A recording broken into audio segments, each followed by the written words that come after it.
They called him foolish. The neighbors laughed at his methods, calling them wasteful, unnecessary, even stupid. But when the harsh winter swept through the valley, the walls of Daniel Miller's farmhouse would prove to be a secret the cold couldn't breach. His ingenuity would not only save his home, but keep his family warm in a storm that nearly broke the community. Before we begin, share where you're watching from, and if stories of faith, hard work, and the quiet strength of Amish living resonate with you, ma foi, join us for tomorrow's tale. The snow had already begun to fall heavily by the time Daniel Miller began his work, but he wasn't worried. His hands were steady, moving with purpose as he attached the final piece of timber to his farmhouse wall. He was a man of quiet resolve, a man of few words but many skills. The other farmers in the valley, however, weren't quite as quiet in their judgment. "It's too much, Daniel," his neighbor Jacob had said earlier that week, shaking his head as he stood outside the wooden fence that separated their farms. "There's no need for such thick walls. A simple structure will do. If you keep working like this, you'll never prove up your claim." Daniel, without so much as a glance, continued his work. The weight of the comment didn't stir him. This wasn't the first time someone had questioned his methods. Over the past few months, as he had worked on the walls of his farmhouse, many had approached him with similar criticisms. "Why not build faster?" asked another neighbor, Naomi, who had been the first to notice the two thick walls Daniel had begun stacking one after the other. "You could have had it finished by now, before the snow even arrived." But Daniel wasn't worried about speed, and he wasn't building for the present. He was building for what might come. Winter in Lancaster County had always been harsh, but this year felt different. The air had a biting chill earlier than usual, and the way the wind howled through the trees at night made Daniel uneasy. He had seen the way the weather could change suddenly in the mountains. He knew from experience that it was better to prepare for the worst than to rely on hope. While other farmers built single walls of hastily notched logs, Daniel's walls were thick, layered with insulation, and built to stand against whatever the cold could throw at them. He had even filled the space between his walls with a mixture of straw and horsehair, an extra layer that many called wasteful, but he was building with purpose. He was building for survival. As the first snowflakes began to fall that afternoon, Daniel stood back and surveyed his work, his face soft and peaceful, like the surrounding landscape. The snowflakes gently settled on his straw hat and on the walls he had so carefully constructed. He could already feel the difference. Inside, the air was warmer, still and calm, a stark contrast to the biting winds outside. Still, he couldn't help but overhear the laughter as some of his neighbors gathered for their late afternoon prayers at the nearby meeting house. They hadn't believed in his slow, methodical approach, and their whispers of foolishness and waste echoed in the cold air. Daniel let their voices fade as the winter winds began to pick up. By mid-November, Daniel could feel the weight of the approaching storm. The weather was colder than it had been in years. Even as he walked to the barn one evening to check on the animals, he could hear the wind howling, the trees bending under the weight of the gusts. The distant mountains, now shrouded in thick clouds, seemed to warn him of the long battle ahead. Daniel had prepared his farm for the coming winter in the most deliberate way he knew how.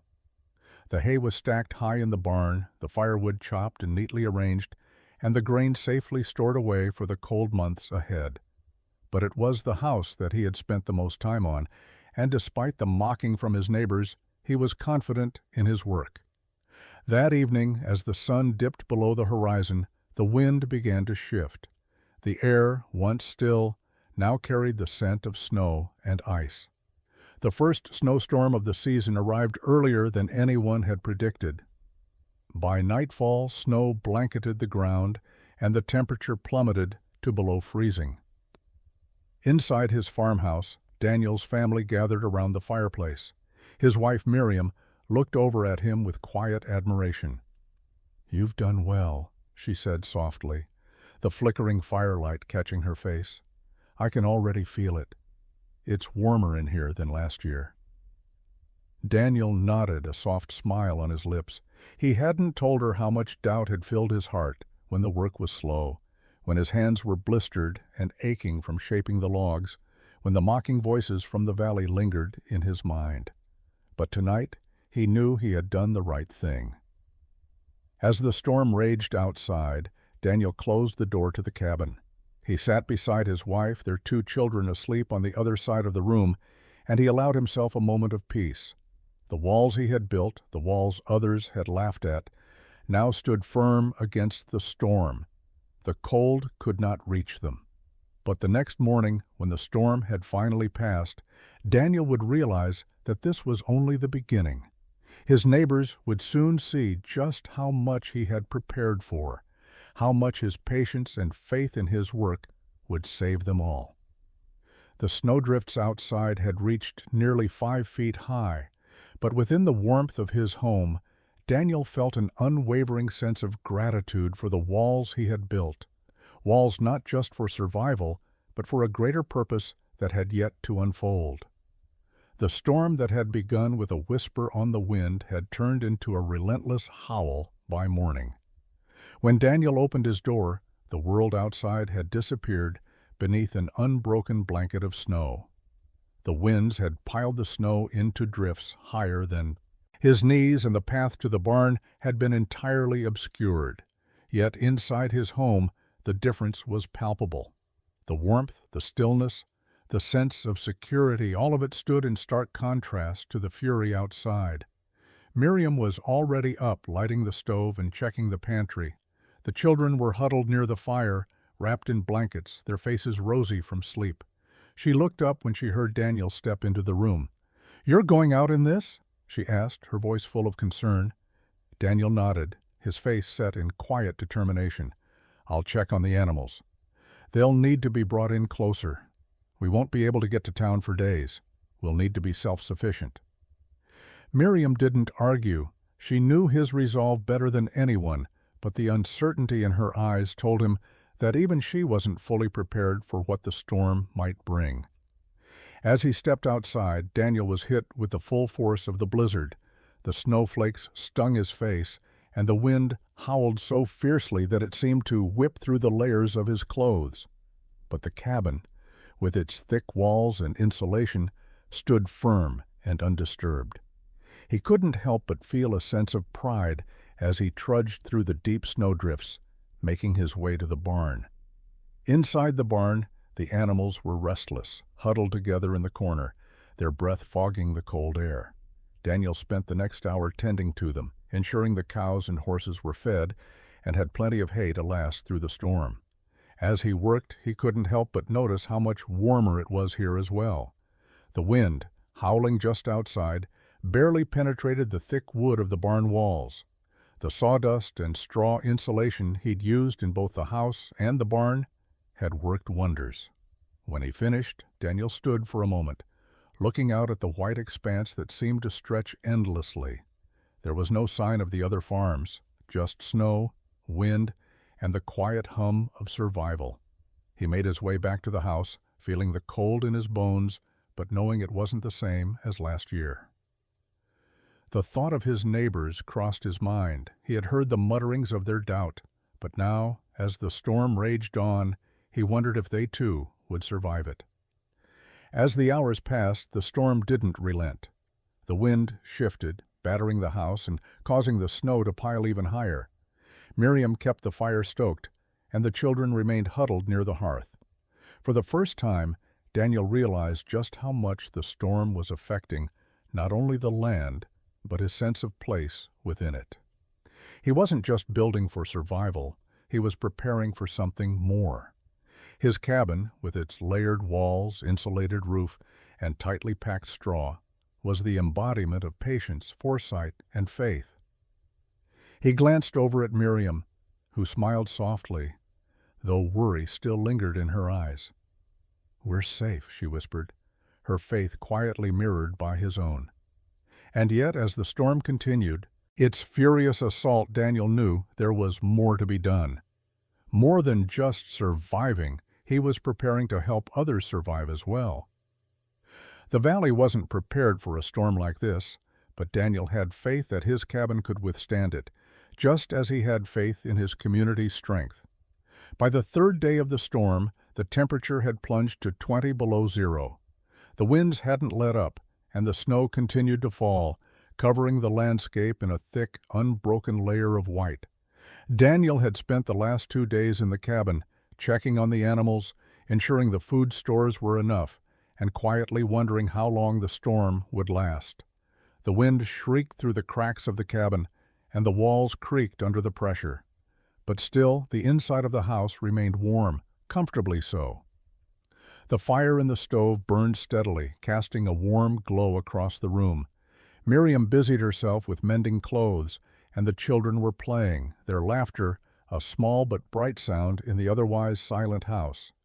But it wasn't just the weather outside that weighed heavily on Daniel's mind. It was his neighbors.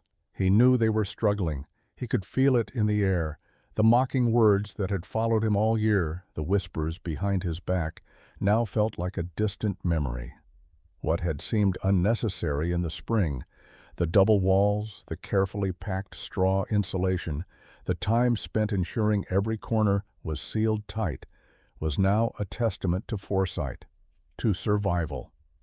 Late in the afternoon, as the light began to fade, Daniel heard a knock on the door. He stood quickly, surprised at the sound. Miriam glanced up from her work, her brow furrowed in concern. Daniel moved to the door, opening it to find Jacob, his neighbor, standing there, wind-blown and white with snow. "Daniel," Jacob said, his voice hoarse, his breath visible in the cold air, "we need your help. My family, we're freezing." Daniel didn't hesitate. "Come in," he said, stepping aside to let Jacob into the warmth of the house. As Jacob stepped in, Daniel could see the exhaustion in his eyes, the weariness of a man who had fought the elements for far too long. Jacob's coat was thick, but the cold had clearly seeped through. His fingers were red, his face pale. "The wind's getting in. We can't keep the fire going in our cabin. The walls are too thin." Miriam quickly moved to prepare a meal for Jacob, while Daniel grabbed a heavy blanket and draped it over his shoulders. "You've come to the right place," Daniel said softly, though inside, his heart swelled with a sense of quiet satisfaction. "You're the only one who's warm," Jacob muttered, his words filled with disbelief. "The rest of us thought you were crazy. All that extra work, we thought it was wasteful." Daniel nodded, but he didn't respond with words.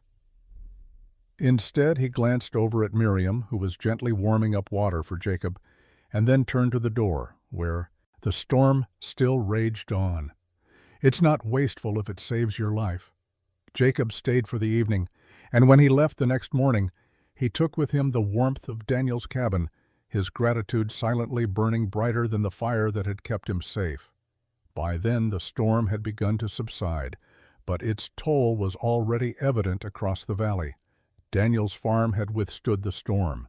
The thick walls of his cabin had kept his family warm. But now, it was more than just survival. It was about faith. Faith in his work, faith in his community, and faith that the preparation he had done wasn't just for his family, but for everyone in need. And that was a test that couldn't be measured by any storm. The storm had finally broken by the end of the 5th day. The winds were quieter now, but the landscape had been irreparably altered.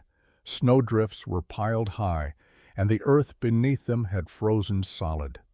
For the first time in weeks, the sun pierced through the clouds, casting a pale, shimmering light across the valley. Daniel stepped outside into the crisp air, his breath visible in the morning light. His eyes scanned the horizon, empty, save for the stretch of white that lay before him. The storm had claimed much from the valley. Livestock lay buried in the drifts, and a few cabins had already been abandoned as the families made their way to town in search of shelter. But not Daniel's farm. His farmhouse stood firm, its double walls and insulated roof withstanding the fierce winds. As he walked to the barn to check on the animals, he felt the weight of his decisions in the stillness. It wasn't just the structure of the house that had kept them safe. It was his foresight, his faith in doing the right thing, even when others questioned it. That was the quiet burden of preparation, doing the work, not for the praise, but because it was necessary. As he worked in the barn, bringing in more hay for the horses, he thought about the families in the valley. He had helped Jacob and his family, had even shared food with them, but what about the others? There were still neighbors whose homes had been damaged beyond repair, their walls too weak to keep out the cold. Daniel knew he couldn't ignore the need. He had spent years working alone, building not just for his family, but for the hope that his home would be a haven in times of crisis. Now, with the storm over, it was time to extend that help.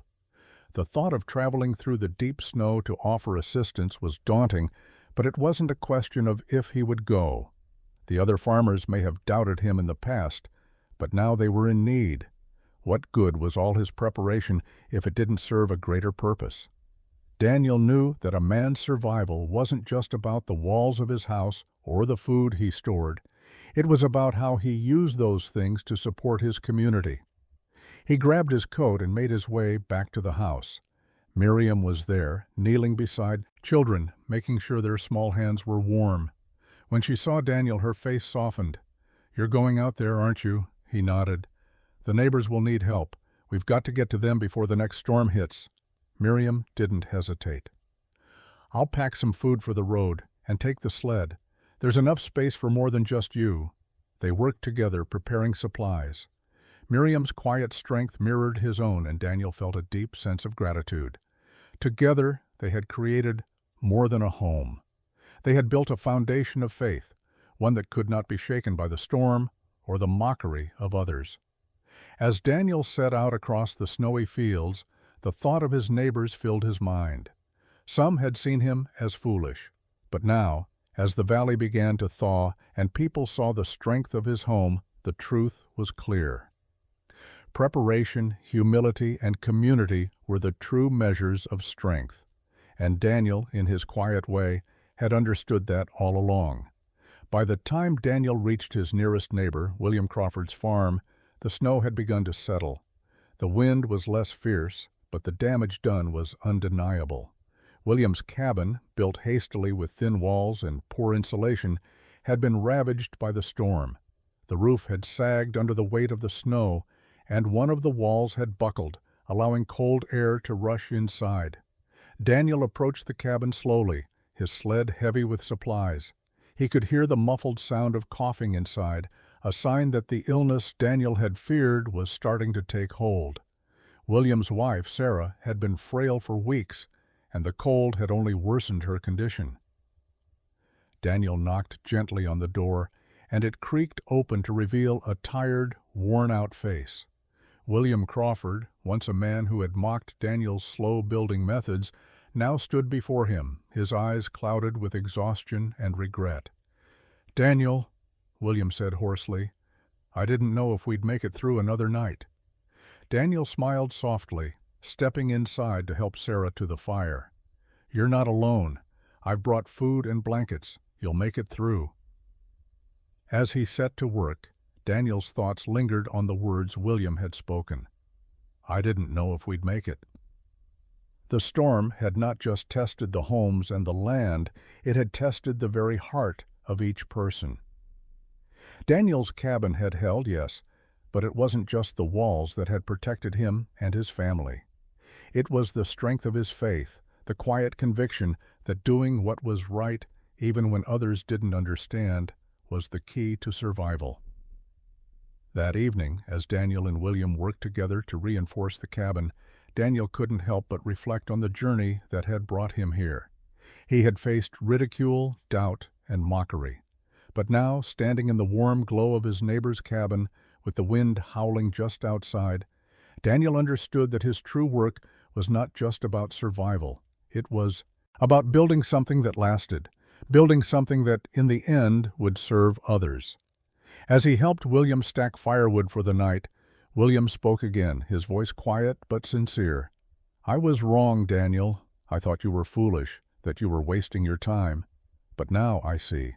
You built for something bigger than just yourself." Daniel's smile was humble, but his heart swelled with quiet pride. "I built because we all need each other," he said, "and when we build for the worst, we create something that can stand the test of time." The winter wasn't over, and more storms were likely to come. But as Daniel sat by the fire that evening, surrounded by neighbors who had once doubted him, he felt a quiet peace. His faith had carried him this far, and he knew it would carry him even further. It wasn't the walls of the cabin that had saved him. It was his willingness to prepare, to trust in his faith, and to share that faith with others when they needed it most. And in that, Daniel had learned what truly mattered. In the end, it wasn't the mockery that defined him, but the legacy of preparation, humility, and community that would live on long after the storm had passed. By the end of January, the worst of the storm had passed, but the valley was still reeling from its effects. The relentless snow had buried entire farms. The temperature had stayed below freezing for weeks, and the mail, usually a lifeline to the outside world, hadn't come through in nearly a month. The town was quiet now, with people holed up in their homes, trying to stretch their meager supplies. Daniel's farm, however, remained a place of refuge. People came and went, seeking warmth, food, and a safe haven from the elements. Jacob, his family, and several others had stayed for days at a time, but Daniel never turned anyone away. Miriam had done her best to feed them all, and the children, though cooped up in the house for what seemed like an eternity, had learned the value of quiet work and patience. The warmth of their home had become a symbol of quiet endurance. But as the days went on, the farmers who had once mocked Daniel's careful work began to trickle back to their own homes. William Crawford had stayed for nearly a week, grateful for the shelter and warmth. But now, with the storm easing, he had a cabin to rebuild. His family, though exhausted, had managed to survive the worst. Daniel watched as his neighbors departed, their heads slightly bowed, not in shame, but in acknowledgment. They no longer saw him as the fool, the one who had over-prepared. Now they understood, and though Daniel didn't seek any recognition, the gratitude was evident. They were slowly rebuilding their homes, but the lessons they had learned from the storm would stay with them. One morning in early February, Daniel stood outside his farmhouse, looking over the land. The snow was still thick on the ground, but the sun was beginning to rise higher, warming the earth, signaling that the worst of the winter was behind them. It was in this quiet, reflective moment that Daniel felt the weight of the past few months settle over him. It wasn't just the building of walls or the survival of a storm. It was the reminder that faith, patience, and foresight were the true foundations of a life well lived. Daniel wasn't a man of many words. He didn't need to explain himself to anyone. The house had spoken for him, the warmth that had kept his family safe, the walls that had withstood the storm, and the neighbors who had come to depend on him. All of it spoke louder than any words ever could. And as the snow slowly began to melt, Daniel felt a quiet satisfaction in knowing that he had prepared for something greater than just survival. He had built something that stood the test of time, not just in structure, but in community, in faith, and in humility. Spring arrived gently that year, though it was still months before the ground fully thawed. The storm had passed and the valley had begun to heal. Farms were being rebuilt, families were returning to their work, and the rhythm of life in Lancaster County had resumed, albeit with a renewed understanding of the harsh realities that nature could impose. Yet something had shifted. The valley wasn't just recovering, it was growing. Daniel's farm had become a quiet landmark. People passed by and they stopped to look. It wasn't just the physical structure of the house that drew their attention. It was the memory of what had transpired. The lessons of that terrible winter would echo through the seasons to come. One day, as Daniel stood near his barn, mending a fence, he saw William Crawford coming up the path again, this time with a wagon and a bundle of firewood in tow. Daniel paused in his work, wiping his hands on his pants as William drew closer. "I've got something for you," William called out, his voice carrying in the still air. "And I want to talk." Daniel straightened, brushing his brow. "No need for anything more, William," he said, his voice low and steady. "The storm is over. We all made it through." William stopped a few feet away, his face solemn. "It's not just about the storm, Daniel. I came to thank you, not just for your help, but for the way you lived through it all. I can't tell you how many times I thought of your walls, the way you built with foresight, with patience, with care. It wasn't just the winter that tested us. It was our own choices, our own haste. I never saw it until I came to your place. You didn't just build a house, you built a legacy." Daniel shook his head gently, though a faint smile appeared on his lips. It was no legacy. It was simply what needed to be done. You too built a house. You survived. That's enough. William nodded, but there was a depth in his eyes that Daniel recognized. "We weren't just surviving, were we?" William paused, taking a breath as if the realization had settled in. "It wasn't just about keeping the cold out. It was about what we could give to the next generation.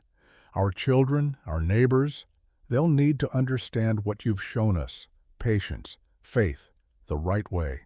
A strong foundation for everything, our families, our homes, our futures." Daniel felt a lump rise in his throat, but he didn't speak. He just nodded, his heart full. This was the quiet reward of the work he had done, the work no one had truly understood until it was needed. His walls, both the physical structure and the faith that had guided him, were more than a home. They were a living, breathing testament to what could be accomplished when a man simply did what was right. That day, as William left, Daniel stood at the edge of his land, the warm spring sun on his back, and thought about the future. His farm was still standing, his family was safe, and his neighbors had learned a valuable lesson. The storm had come and gone, but the legacy of that winter, the lesson of building for the worst, of preparing not just for survival, but for a better way, would stay with the valley forever. Daniel Miller had never sought glory or recognition. Yet, in the quiet warmth of his cabin, he knew that he had built something far more valuable, a foundation for the community that would carry on long after the snow had melted and the storms had passed.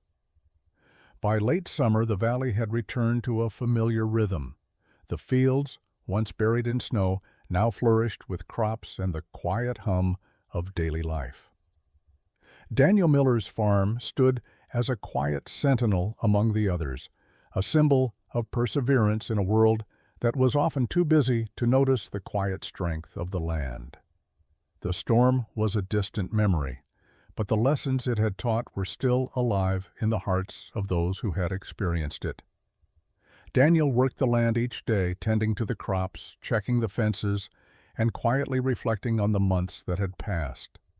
There was a satisfaction in the simplicity of the task.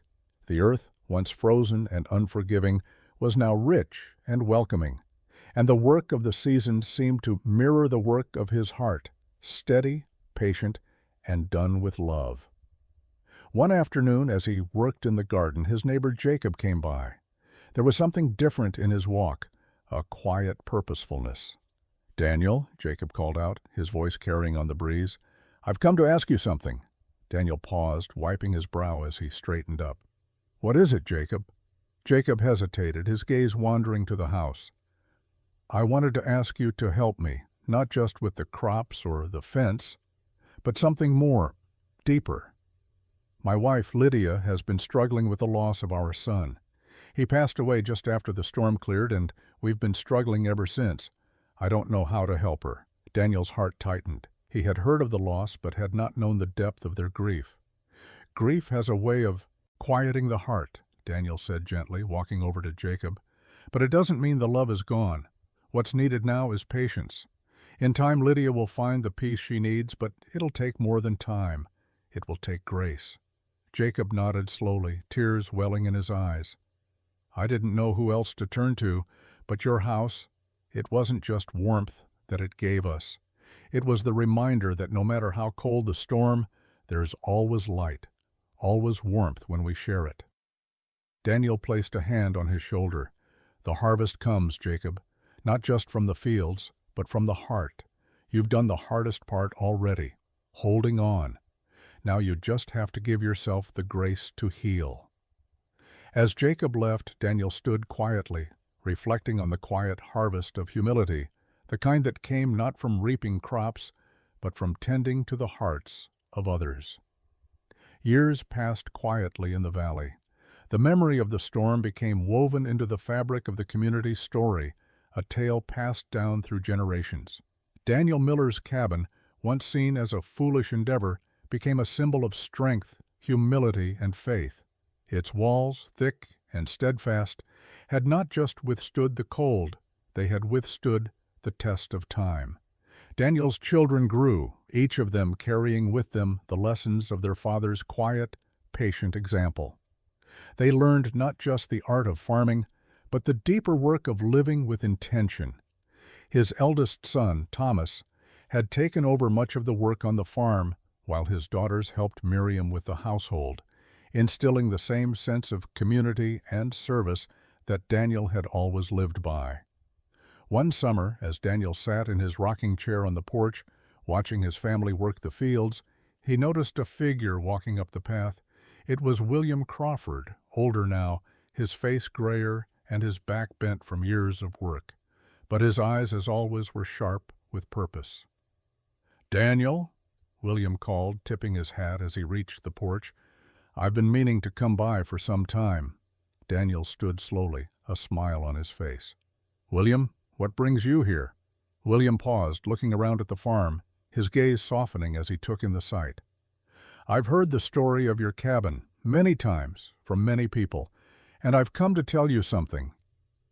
Daniel raised an eyebrow, waiting for William to continue. "I built a cabin, not like yours, mind you, but I built one. And I tell the story of your cabin, of what you built, of what you taught us, all the time. I tell them it wasn't just about the walls. It was about what was inside. It was about the love, the faith, the patience, and the willingness to prepare for something bigger than yourself." Daniel nodded, feeling the weight of those words settle into his heart. He had never set out to leave a legacy, but here it was, standing before him in the form of the very walls he had built, walls that had not only sheltered his family, but, had inspired others to build with purpose. "We all build something in this life," Daniel said quietly, his gaze resting on the horizon. "But it's not what we build that matters, it's how we build it, and why." And as the sun set over the valley, casting a warm glow over the land, Daniel knew that his legacy wasn't just in the walls of his cabin, it was in the hearts of those who had learned from his example. It was in the quiet work of living with intention and sharing that work with others.